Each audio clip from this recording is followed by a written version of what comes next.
Even in a global pandemic, the leaders of the fat acceptance community are just ridiculous.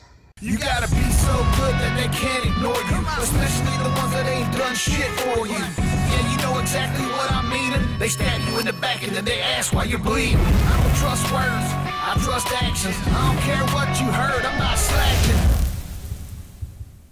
My name is Alan Roberts. This is Every Damn Day Fitness. Like, subscribe, click the notification button over there. Share my videos right here. Click the join button over there. You'll get exclusive members content for the price of a Dunkin' Donuts cup of coffee. I don't even know anymore what the price of a Dunkin' Donuts cup of coffee is. But also, bundled at the end are our free social distancing workout programs. There's 3 programs in the one download: body weight, dumbbell, and band workout series that you can do at home. Please do, if you have not already, go and download those. Spread them around to your friends. They don't need to come download. Just we want to get as much activity to people as possible during this time of social distancing and isolation. So please do that, because we are trying to make sure people are healthy now and in the future, because it has become extremely important to realize that your health is something you should take care of, as this horrible pandemic is definitely, as can be seen by the data that we're going to talk about here in a minute, shown to be harder on people that are immunocompromised, including those with obesity. I saw this post by Christy Harrison. Christy Harrison is the author of the Anti-Diet book in stores. She is the host of the Food Psych podcast. She is intuitive eating and anti-diet dietitian, which is totally ridiculous. And she is seen as one of the people that people refer back to when they talk about fat acceptance, that you can be healthy in every size and all like that. Her name has come up dozens and dozens and dozens of times to me. I've been sent her articles saying, look, she says I can be 400 pounds and healthy, all sorts of stupid shit. So on her Instagram, she posted this. It's becoming increasingly clear through lives tragically lost that fitness and quote-unquote wellness do not protect people from this disease. COVID-19 doesn't care about how thin you are, how quote-unquote clean you eat, how often you work out. And she's completely fucking wrong. Completely. She's completely fucking wrong. You can take a look at the guidelines given out by the CDC. I downloaded this morning.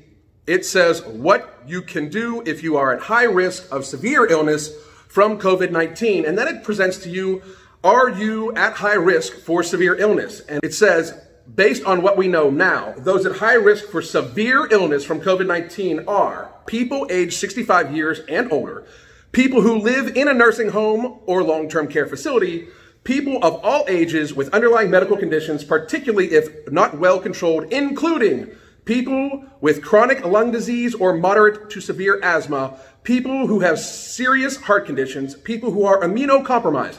Many conditions can cause a person to be immunocompromised, including cancer treatments, smoking, bone marrow or organ transplantation, immune deficiencies, poorly controlled HIV or AIDS, and prolonged use of corticosteroids, can't even pronounce the name, and other immune weakening medications. People with severe obesity, body mass index, BMI of 40 or higher, people with diabetes, people with chronic kidney disease undergoing dialysis, and people with liver disease. Just a few other quick statistics. 80% of people that have type 2 diabetes are obese. Fatty liver disease is often caused by poor diet and is a trademark of prediabetes and obesity. These things are just factual. Factually, if you are at a BMI of 40, you are inherently unhealthy anyway. You are very overweight. You're more than 100 pounds overweight. You should be very concerned right now. Do not listen to the lady that's just trying to make you feel better. All the members of the fat acceptance community understand this. This is not just rhetoric. They're not just using this to be fat phobic towards you, which is not even a real fucking thing. I mean, this whole statement in society should show all of you, the victims of the fat acceptance community and the victims of people that have been telling you that you can eat whatever you want and you should love you for you, blah, blah, blah, all that bullshit. The victims of people that have been telling these people who need to look out for their health, they've been telling you you are perfectly healthy while being 100 or more pounds overweight. You are a victim of these people. You need to understand that. It is okay. I understand people want to try to feel good about themselves. People don't want to think the worst about themselves. And people do not want to be made fun of. I totally get that. That is not this. People convincing you in the last 10, 15 years that you should just eat whatever you want and that's real love were wrong. It is being proven right now. They were wrong. They were lying to you. They may not have even known. They were just complete fucking idiots, but they were wrong. Now, to further show that Miss Harrison and all the other people that are spouting the same ridiculous shit, like it's apparently obvious that COVID doesn't care about how much you eat, blah, blah, blah, are full of fucking shit. We can take a look at New York City's data from just this morning. And people have asked me why I keep going back to New York City's data. I've been publishing that shit a lot lately. It's literally because New York City has more confirmed cases than almost every other country besides Italy, Spain, France, Germany, and the United States. And they release the pretty detailed data compared to what you can get for other places. They release the number of cases they have, hospitalizations they have. They release the number of people that are hospitalized right now. It's like 21,000. By the way, New York City, you have 9 million people in your city. 9 million fucking people. How do you have to scrounge around for 50, 60,000 hospital beds? I don't fucking know. You can't even take care of 1% of your population. Maybe you should look at that after we're done. That's a topic for my other fucking channel. Anyway, but they do release information based on the person's age. And one of the things that is very telling is their age compiled with whether they have underlying conditions, no underlying conditions, and they have some that are pending underlying conditions. But in the last couple weeks, every single day, the ones that change from pending to confirmed are almost all underlying conditions that have passed away. So we can take a look at this data right here, and this is from this morning, and this is just a screenshot. As you can see, this data in this report reflects events and activities as of April 9th, 2020, 9:30 a.m. And you take a look at the confirmed underlying conditions and the affirmed no underlying conditions. And like I said, we can do follow-up. You can check on yourself. This is free public information. All I do is take a screenshot. It is information out there for everybody of a place that, again, is like number 6 in the world when it comes to confirmed number of cases. So let's keep that in mind. They have over 80-some thousand cases right now. So when you take a look at it, if you have an underlying condition, if your death is caused by COVID-19 with an underlying condition, you are at 97.65%. 97.65% of the people dying in New York City from COVID-19 have underlying medical conditions. 2.35 have no underlying medical conditions, and this is of any age, and this is of confirmed conditions or no conditions. If you are under 65 and healthy, only 1.39% of the deaths have been from people under 65 and healthy. Only 0.4% of the deaths have been by people that are under 45 and healthy, and there has not been one case of anybody under 18 dying in New York City. Again, it's like 6th in the world in total cases. There is 0% of the people that have passed away in New York City that are under the age of 18 and have no underlying conditions. There is only 3 people that have passed away in New York City. And I say only 3, it is very fucking tragic. Don't get me wrong, but there's been 3 people that have passed away. 3 people under the age of 18 that had underlying conditions. Now, when you take a look at the data and the suggestions, if you are of 40 BMI, stop listening to people like Christy Harrison and the other people telling you it's okay to be living the way you are. You are of 40 BMI, unless you have some sort of serious metabolic condition or groups of metabolic conditions or other things going on, you are doing this to yourself.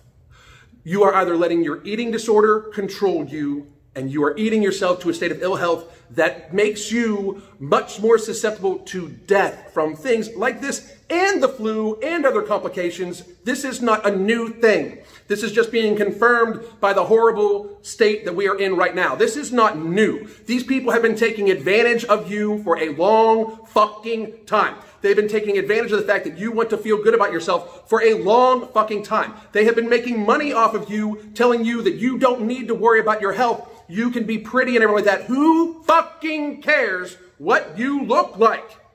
If you put yourself in a state of health that could have your life robbed from you unnecessarily by stuff like this.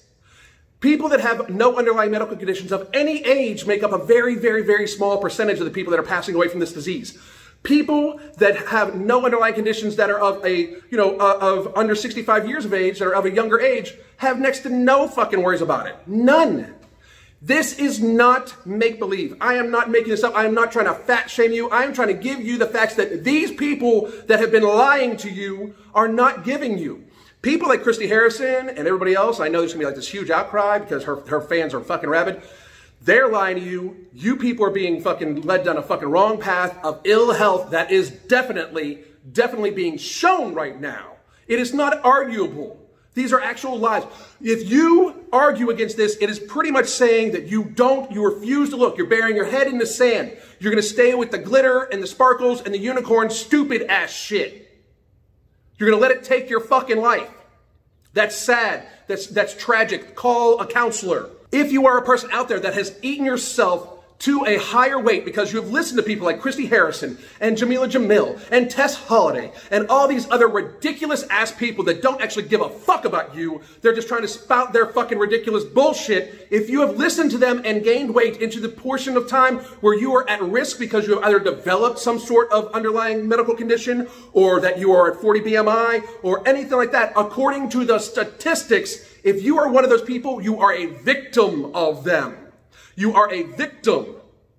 Understand that. Do not let them victimize you anymore by all of a sudden still believing in the bullshit when the fucking proof is in front of you.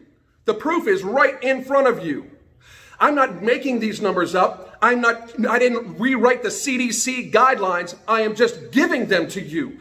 This is not me fat shaming you. This is me warning you. This is me telling you that who gives a fuck what you look like if you are obese? Who fucking cares? Don't let this kill you. Don't let the fat acceptance community, don't let the fat acceptance propaganda take your life. Think to yourself, what have these people done for you? What have they done for you? They have made you feel good about yourself mentally to the point where you have physically put yourself at risk. That is what is happening. They have filled your head with bullshit. Clear, obvious bullshit based off of the tragedy we are all going through now, that they are preaching to you shit that is unfucking healthy. Do not be a victim to them anymore. Fat acceptance, no fucking more. No more. Don't fucking accept that shit because that is death acceptance at this stage. And that's just my 2 cents on the matter. My name's Alan Roberts. Hit me up on Instagram at Alan Roberts. Hit me up on Twitter at Fit. I'm also on Facebook at Everyday Fitness. And I'm on the internet at everydamndayfitness.net. And again, you fat acceptance advocates, you should be fucking ashamed of yourselves. God damn.